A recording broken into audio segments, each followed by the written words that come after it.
Once upon a time, in the heart of the African continent, in the land now known as South Africa, there was a people who carried with them an unbreakable spirit, a fierce pride, and a rich culture that dates back centuries. These were the Zulu people, a nation formed by the sweat of their ancestors, whose legacy lives on today in the rhythm of their songs, the strength of their dances, and the pride in their hearts. The story of the Zulu people begins long before the colonizers arrived, in a time when the land was wild and untouched.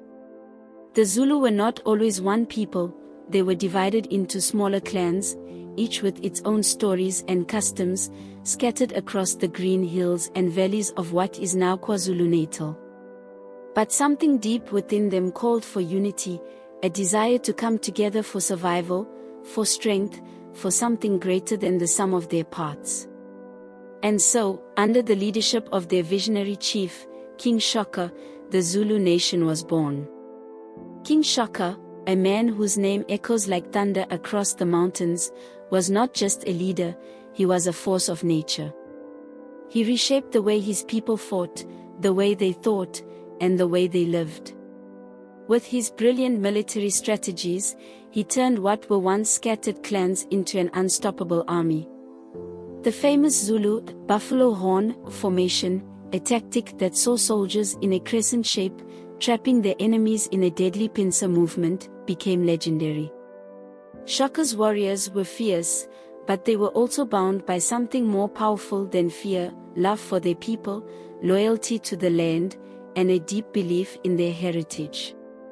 But no nation, no matter how strong, can escape the winds of change. As the Zulu rose, so too did threats from outside. The British, ever hungry for power, set their sights on this land. The Zulu people, whose spirits had already been tested in battle, found themselves faced with an even greater challenge, the might of a foreign empire. But even in the face of overwhelming odds, the Zulu never gave up. The Anglo-Zulu War of 1879 is one of the most defining chapters in the Zulu struggle. At the Battle of Isandlwana, the Zulu warriors, armed with only their spears and shields, faced off against a much larger British force. Against all odds, the Zulu forces emerged victorious, sending shockwaves through the British Empire. The victory was a symbol of defiance, a testament to the courage and resilience of the Zulu people. But the war was long, and the costs were high. In the end, the British would eventually triumph, but the Zulus' bravery would never be forgotten. Through all the struggles, the Zulu people held fast to their traditions, to their culture, and to their land. Their heritage, passed down through the generations in the form of stories, songs, and rituals, remained strong.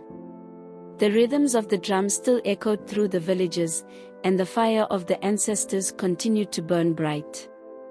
The Zulu people knew who they were and where they came from. Even today, the Zulu spirit is alive.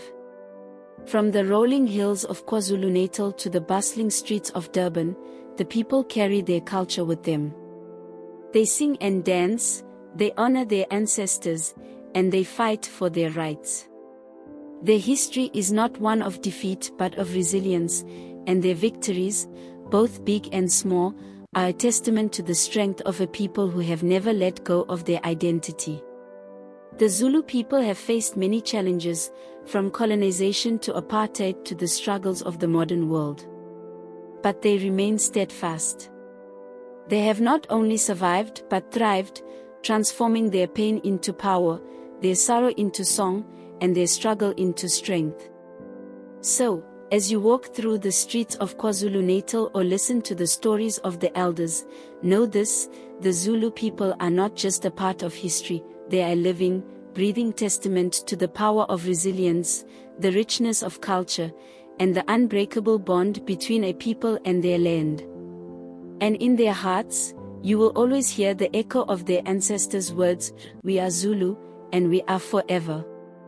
And that, my friend, is the story of the Zulu people, whose past, present, and future are forever intertwined with the soul of Africa.